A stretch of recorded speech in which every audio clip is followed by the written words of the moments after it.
এবার আমরা হাজবেন্ডের দায়িত্ব শুনবো। হাজবেন্ডের প্রথম দায়িত্ব হচ্ছে, হাজবেন্ড হচ্ছে caretaker of the family, in charge, protector. আর রিজালু কাওয়ামুনা আলান নিসা। আল্লাহ বললেন স্বামী হলো তার স্ত্রীর ইনচার্জ, প্রোটেক্টর। স্ত্রীকে সুরক্ষা দিবে, স্ত্রীকে টেক কেয়ার করবে, স্ত্রীর দায়িত্বে থাকবে। এই দাম্পত্য জীবনের দুইজনের সংসারকে, সংসারের মধ্যে স্বামীকে দায়িত্বশীল বানিয়েছে কে? পুরুষ দায়িত্বশীল। পুরুষ কখনো নারীর ক্ষতি করে না, সুপুরুষ নারীর ক্ষতি করে না, ঠিক কিনা? গোটা পুরুষ সমাজ নারী সমাজের সুরক্ষা দিবে।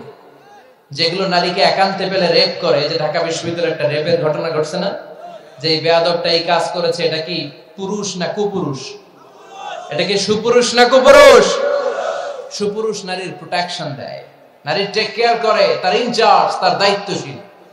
দাম্পত্য জীবনে অর্থনৈতিক যত দায় দায়িত্ব আছে সব আল্লাহ তাআলা পুরুষের কাঁধে দিয়েছে। কার কাঁধে? এই দাম্পত্য লাইফে নারীর কোনো অর্থনৈতিক দায় দায়িত্ব নারীর কাঁধে আল্লাহ দেয় নাই। এজন্য সব অর্থনৈতিক দায়িত্ব পুরুষের ঘাড়ে।